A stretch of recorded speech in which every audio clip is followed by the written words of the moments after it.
en vos grades et qualités. Merci, merci de votre présence toujours si nombreuse à cette réception habituelle célébrant l'arrivée d'une nouvelle année. Réception où la convivialité nous dispute à nos souhaits de bonheur, de santé et d'espérance. En ce début d'année, les vœux que je forme sont donc des vœux d'espérance, au sens de ce qu'avait écrit le grand poète, penseur et homme politique martiniquais Aimé Césaire. Je le cite, « C'est quoi une vie d'homme? C'est le combat de l'ombre et de la lumière. C'est une lutte entre l'espoir et le désespoir, entre la lucidité et la ferveur. Je suis du côté de l'espérance, mais d'une espérance conquise, lucide, hors de toute naïveté. » Fin de citation. Alors de l'espérance, nous en avons pour toutes celles et tous ceux qui, depuis hier, retrouvent la liberté après les attaques terroristes du 7 octobre, et pour tous les Gazaouis qui peuvent croire à l'arrêt de ces tapis de bombes qui ont provoqué des dizaines de milliers de victimes et tant de désolation. Et pourtant, nous savons tous la fragilité de cette situation, avec le plus grand nombre de conflits armés sur la planète depuis la fin de la guerre froide, avec des centaines de milliers de morts, blessés ou orphelins, y compris aux portes de notre pays, en Ukraine, victimes de l'agression russe. Nous serions bien naïfs de n'y voir que des questions de chefs d'État plus fous les uns que les autres, fussent-ils intronisés aujourd'hui. Les ressorts sont toujours les mêmes depuis des siècles. Exploitation des richesses et des êtres humains, volonté d'expansion et d'impérialisme. C'est tellement vrai que je me suis demandé si la morale, ou l'absence de morale, pourrais-je ajouter, entre les êtres humains, était quasi immuable au cours des siècles. D'Ésope à Marie de France et bien sûr Jean de La Fontaine. Et j'ai compulsé les fables. Que de similitudes. Tant et si bien que je me suis surpris à vouloir en transformer certaines pour les réécrire à la mode de 2025. Les voleurs et l'âne pourraient devenir les impérialistes et la colonisation. Pour un Donbass ou bien Hébron, le Groenland ou le Darfour, mèche blonde ou crâne rond, envoie partout le son du canon. Gaz, lithium, vive l'extraction, pour nos marchands et leurs actions, qui voient leurs yeux scintiller sur le cadavre des bébés.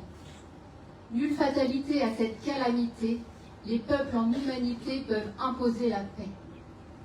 Mes chers amis, il ne faut jamais renoncer à ses rêves, et ce doit être le premier d'entre eux que de se battre pour la paix, pour que le respect de tous les êtres humains, où qu'ils vivent, d'où qu'ils viennent, soit notre bien commun.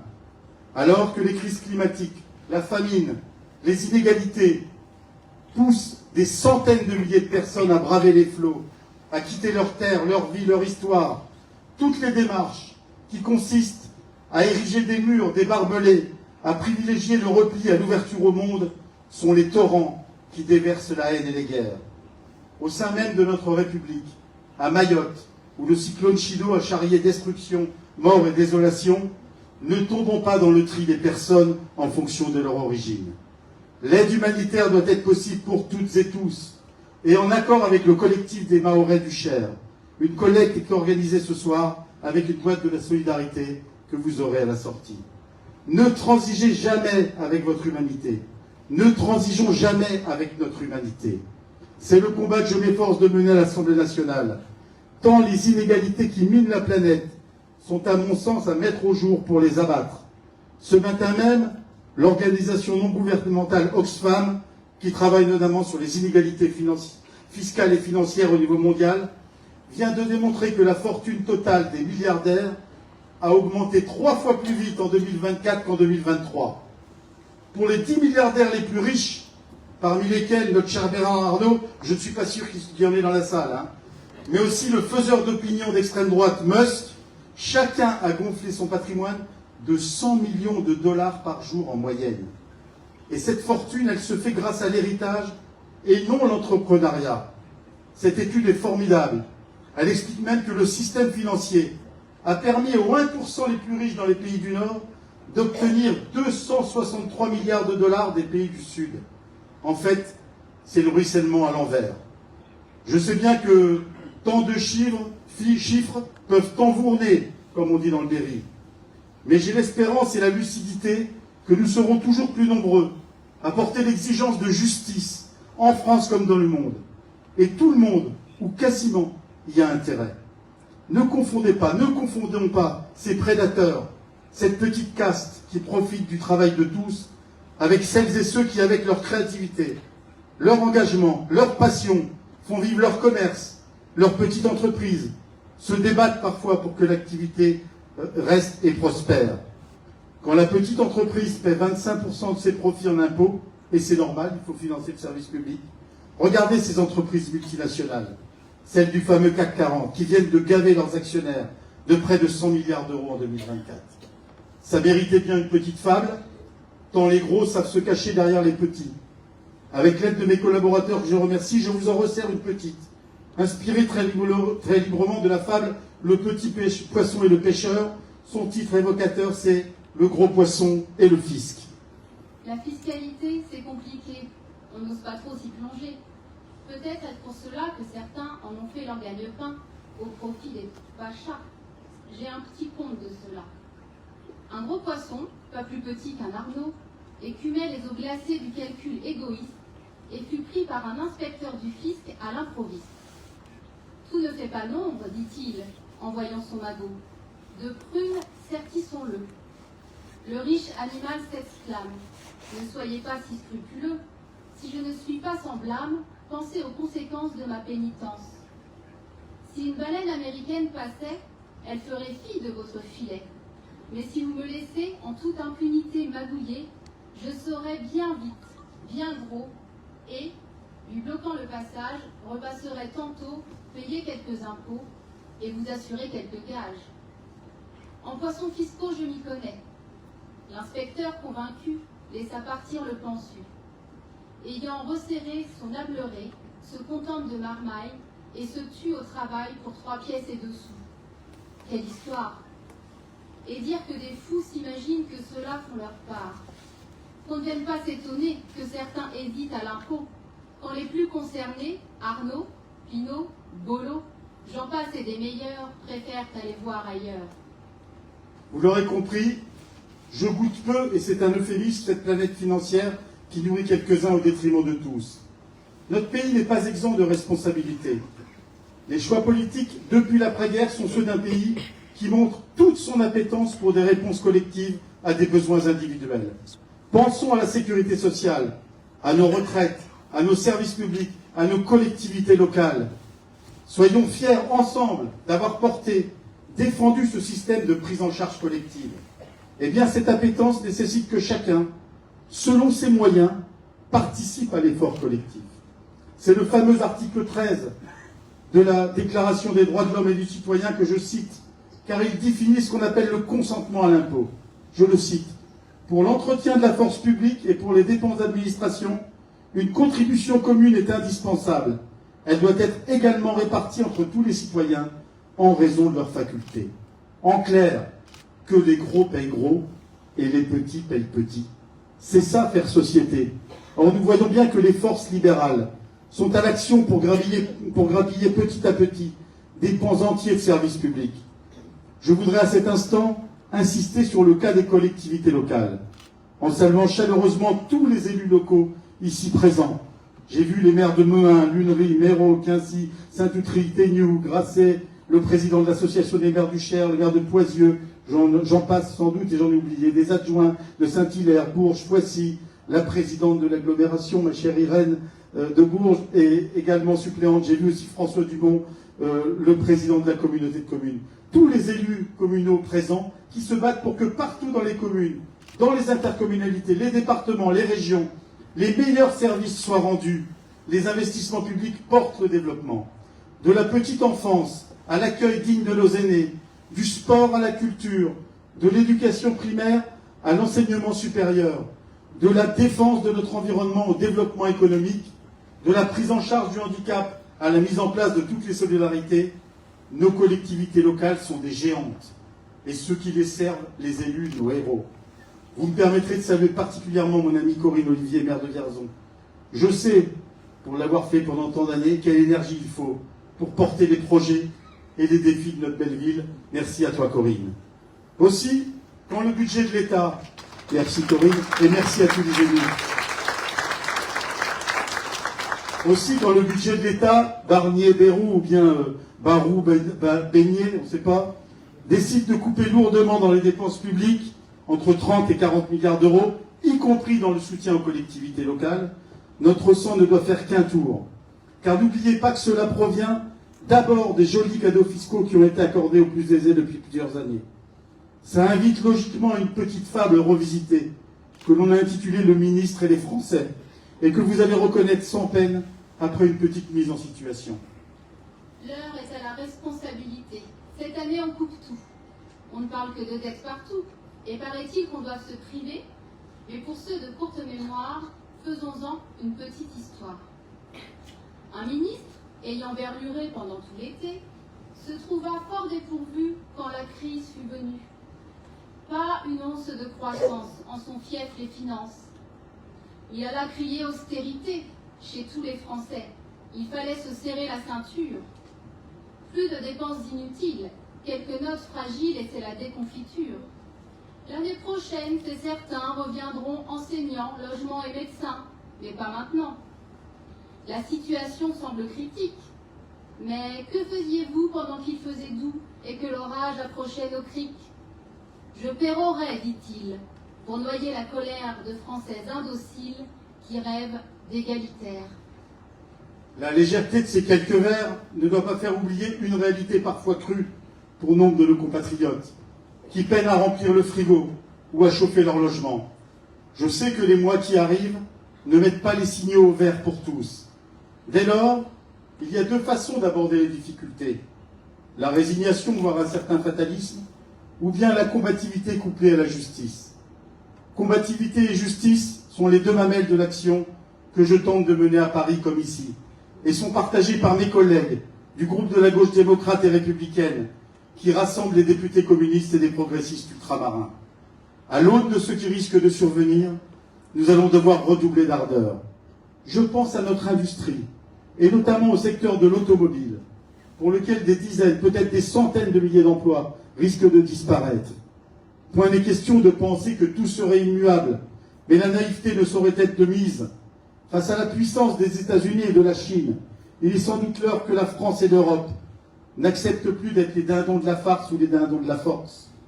À l'Assemblée nationale, avec d'autres députés, avec le groupe GDR, mais aussi avec le nouveau Front populaire, nous travaillons à la défense de notre industrie, par la mise en œuvre d'une véritable protection douanière face aux pays agressifs, mais aussi par la formation et l'investissement productif. Par exemple, nous déposerons une proposition de loi pour faire cesser le dévoiement des profits disponibles vers l'actionnariat au lieu d'aller vers l'investissement productif. J'y travaille notamment avec François Ruffin. Nous avons un pays, une région, un département riche de formation technologique, de capacité d'innovation, de très haut niveau. Il faut respecter les femmes et les hommes qui font vivre notre industrie. Je serai d'ailleurs à leur côté à Saint-Florent mercredi prochain pour un rassemblement, pour porter avec eux l'inquiétude, la colère, mais aussi la nécessité de rebâtir une industrie forte, avec tant d'exigences en matière de souveraineté. Prenons l'exemple des médicaments. Ces combats, je ne les mène pas seul. Je les mène avec les salariés comme ceux de Gelsa Emboutissage, à qui l'État et les donneurs d'ordre ont tant manqué de respect. Mais aussi, par exemple, avec ceux de JTEC aujourd'hui à Vierzon. Je veux aussi saluer l'engagement remarquable des élus intercommunaux de nos communautés de communes et d'agglomération. Merci Irène Félix, merci François Dumont de votre implication sur ce sujet, avec des efforts que vous couronnez de succès. Il ne m'appartient pas de dévoiler tout ce qui bouge autour de cet axe Bourges-Vierzon, puisque vous aurez l'occasion, chacun votre tour, demain pour Irène, jeudi pour François lors de vos vœux, de montrer le bien fondé de la ténacité et vos résultats. Je suis et je serai de toutes mes forces à vos côtés, aux côtés des porteurs de projets, de celles et ceux qui veulent faire vivre l'industrie. Je le serai parce que je crois dans l'espérance lucide, comme j'y crois pour 3 sujets sur lesquels je veux m'arrêter. D'abord l'agriculture, un des fleurons de notre département. Très bientôt, nous serons saisis à l'Assemblée nationale du projet de loi qui doit permettre un meilleur exercice. Ne nous trompons pas, comme dans d'autres secteurs, le statu quo n'est pas de mise. La réalité du changement climatique, l'exigence de souveraineté alimentaire et de sécurité sanitaire m'inciteront à me prononcer contre les traités de libre-échange destructeurs pour nos éleveurs, mais surtout pour la mise en place de prix rémunérateurs pour nos paysans, au détriment de tous les rapaces intermédiaires. Ensuite, il y a la question des mobilités, pour lesquelles nous ne devrons jamais baisser la garde. Mettre notre capitale départementale à moins de 2 heures en train de Paris, avec des dessertes améliorées, doit être un objectif. Conforter le nœud ferroviaire de Vierzon et continuer le développement du fret pour répondre, entre autres, à l'urgence écologique, doit aussi nous rassembler. Il ne faut rien lâcher sur ce sujet essentiel. Et j'interpellerai le ministre des Transports dès le mardi 4 février en séance de l'Assemblée nationale. Enfin, l'hôpital et l'accès aux soins, si malmenés depuis des dizaines d'années, avec des mises en place de critères de gestion du privé, des fermetures de lits de services, des regroupements d'hôpitaux, des concurrences entre territoires pour attirer les médecins, allant même jusqu'à opposer des élus des villages entre eux. Ces purges infligées à l'hôpital m'ont inspiré une nouvelle petite fable, celle d'un animal qui se prend pour un autre. Son titre, Le mammouth et le tigre, rappellera peut-être à certains qu'à propos d'un autre service public essentiel, l'éducation, un ministre avait déjà proposé de dégraisser le mammouth. Un mammouth bien charnu nichait en son sein l'hôpital et ses médecins qui l'abritaient de son poil dru pour le plus grand bien des Français. Voilà que passe un beau spécimen, le tigre, svelte et vorace, chassait. Le pachyderme, les yeux fous, se bombe la bedaine et dit « Enlève-moi gras et poils ci devant, que je vous joigne courir dès à présent. » Le carnivore le regarde, surpris par cette étrange opportunité, mais très vite il s'est ressaisi et arrache sans gêne et sans jamais s'arrêter soins, lit, urgence, sécurité. Tout du long, le mammouth, heureux, s'imagine déjà la brise, puis meurt, c'est malheureux. L'État n'est pas une entreprise, et le trou de la Sécu n'est pas celui pour lequel on cotise, mais celui que les libéraux ont voulu. De fable, il s'agit bien entendu, et donc la caricature s'invite allègrement. Et si je suis très attentif aux très grandes difficultés qui concernent tout le monde, ici dans le Cher, dans l'un des déserts médicaux les plus sévères, je sais combien les personnels, les agents, les décideurs locaux se battent pour trouver des solutions. La création des centres de santé de Vierzon, de Bourges par l'appui des municipalités, la création des centres de santé adossés aux hôpitaux, l'action des élus ruraux partout sur le territoire, tout ça n'enlèvera pas la nécessité de mettre en place des dispositifs de régulation, d'installation et de non-concurrence entre les territoires. Nous devrions, d'ici 3 mois, pouvoir débattre de cela à l'Assemblée. Nous restons mobilisés avec les 220 autres collègues députés signataires d'une proposition de loi sur ce thème. Je vous tiendrai informé et je vous appellerai à nous soutenir parce que l'égalité d'accès aux soins, c'est une part d'égalité républicaine. Et je veux vous faire part d'une crainte et d'un espoir concernant le grand âge. Que ce soit les EHPAD ou les services de maintien à domicile, chacun voit bien que les financements ne correspondent plus aux besoins et ne respectent ni les bénéficiaires, ni les personnels si essentiels à la vie de nos aînés si peu reconnus. La création et les financements afférents d'une 5e branche de l'assurance maladie pour le grand âge deviennent indispensables. Mais parfois, on peut aussi souligner que la mobilisation est en passe de payer. Pour l'EHPAD de Lannou, nous attendons une bonne nouvelle pour la fin du mois, dans le schéma de reconstruction que nous avions, avec Corinne Olivier, porté contre vents et marées. J'espère que les services de l'État qui sont aujourd'hui en capacité de débloquer la situation iront très vite. Et pour ma part, j'ai saisi à nouveau Madame la ministre de la Santé. Je veux vraiment vous remercier toutes et tous, parce que c'est grâce à vous et à votre implication que nous allons y arriver. Et comment ne pas souligner l'effort de la municipalité de Bourges, avec l'hôpital Jacques-Cœur et d'abord de Magali Bessard, dont je salue la présence, et qui mettent tout en place pour accueillir les femmes qui ont besoin d'être accompagnées, notamment pour le droit à l'avortement, 50 ans après la loi Veil. C'est un combat que nous menons toujours, tant les menaces peuvent surgir comme le montrent certains pays européens et les États-Unis. Il va nous falloir la même énergie pour l'école et l'université. Nous allons devoir nous serrer les coudes pour préserver nos écoles, dans nos villages et nos quartiers, mais aussi nos classes dans nos collèges et lycées, et réussir à relancer l'enseignement supérieur dans le département. C'est à ce prix, avec le pari culturel, comme avec Bourges, capitale européenne de la culture 2028, avec le printemps évidemment, avec Vierzon et son festival du film de demain qui rayonne de plus en plus, avec le pari technologique autour du numérique, avec l'innovation dans l'aéronautique civile et militaire, avec des liaisons cyclables remarquables, avec un patrimoine naturel forestier exceptionnel, avec des vignobles et des fromages fleurons de notre département. C'est à ce prix que nous retrouverons des habitants en cultivant notre singularité au sein d'une France qui crève de ses métropoles et surtout de tout miser sur les métropoles.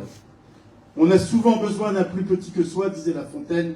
On a aussi souvent besoin d'un plus grand que soi. On a surtout besoin l'un de l'autre, qu'ils vivent ici ou là-bas, qu'ils soient issus des tours ou des bourgs, comme on dit. Parce qu'il nous faut faire société. Et qu'aujourd'hui, la division et la haine sont en train de prendre le pas sur la fraternité et sur la bienveillance. Le racisme, l'antisémitisme, la xénophobie ne sont pas des opinions, ce sont des délits. Ce qui choque terriblement dans la séquence politique, qui secoue le pays depuis des mois, avec quelques phases paroxystiques, je vous le reconnais, c'est l'absence de reconnaissance des résultats électoraux par le président de la République. Dans l'ouvrage de Giuseppe Tomasi di Lampedusa, Le Guépard, rendu célèbre par le film éponyme, Falconeri lance « Si nous voulons que tout reste tel que c'est, il faut que tout change. En fait, il faut que tout change pour que rien ne change. » Et c'est cette réalité d'un peuple si peu écouté, des gilets jaunes aux grands mouvements sociaux contre la réforme des retraites, des résultats électoraux à la défiance permanente, qui aujourd'hui attisent les tensions qui se meuvent en division. Quelques vers d'une fable à front renversé vous livrera donc mon opinion.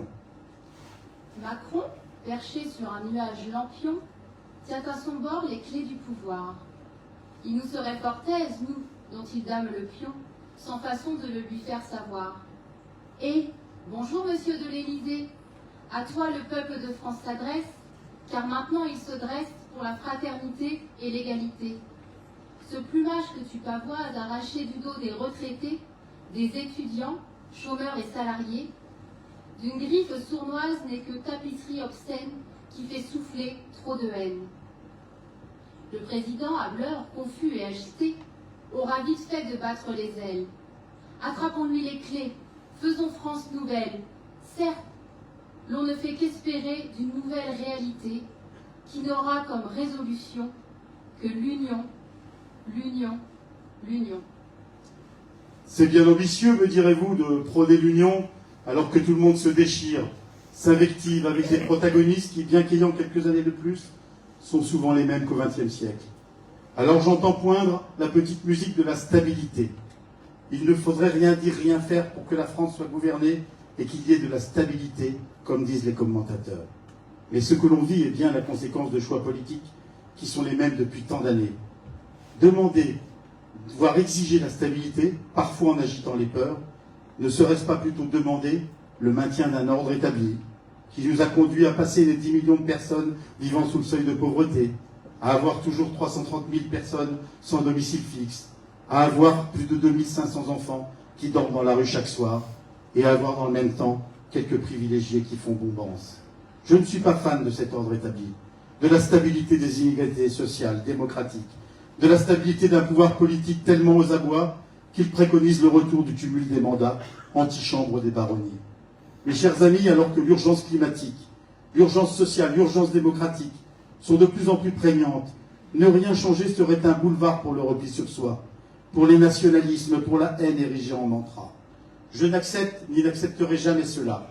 Je porte mes convictions avec fierté, sans donner à mes amis, compagnons et camarades des autres forces politiques de gauche ni des brevets de respectabilité, ni des diplômes de traîtrise. Je suis inquiet que l'union puisse se fracasser sur la diversité. Je suis inquiet que l'union puisse ne pas résister aux égaux. Les convictions sont d'autant plus belles qu'elles favorisent l'union. C'est ce qu'ont appris tous les grands élus du Parti communiste français avec qui j'ai travaillé depuis quelques décennies. C'est pourquoi je vis dans l'espérance de Césaire, l'espérance conquise et lucide, hors de toute naïveté. Je vis dans l'espérance d'un département plus fort, où vous tous, que vous soyez salariés ou retraités, commerçants ou agriculteurs, dirigeants associatifs ou élus, militants syndicaux ou acteurs de la culture, chefs d'entreprise ou militants politiques, participeraient au rebond que nous portons avec ténacité. Je vis dans l'espérance d'un monde plus humain, où cesse le fracas des armes, où la pauvreté recule et la famine sont éradiquées. Je vis dans l'espérance que notre devise républicaine de liberté, d'égalité et de fraternité retrouve son universalité. Je vais maintenant appeler Irène, Théo, Kevin, Isabelle, pour qu'on puisse vous souhaiter à toutes et tous une très très belle année 2025. Merci aussi à la voix, cette voix qui nous a gentiment prêté Mélanie, pas Mélania, c'est bien Mélanie ici. Une fraternelle salutation à tous les camarades militants qui, initiative après initiative, mettent en œuvre toute la logistique de la distribution à la préparation de la salle au service et surtout à la motivation inspirante. Merci à toutes et tous. Meilleurs vœux. Je vous dis belle année, je vais vous expliquer pourquoi. Je ne dis plus bonne année, parce que quand je le dis, mon père me dit ne me souhaite pas la bonne année, ça pourrait être la bonne, parce qu'il commence à être âgé. Donc je dis belle année à tous, et je reconnais bien les tortues qui se sont approchées doucement mais sûrement des tables. Les lièvres n'auront pas besoin de courir, il y en aura pour tout le monde. Merci à tous.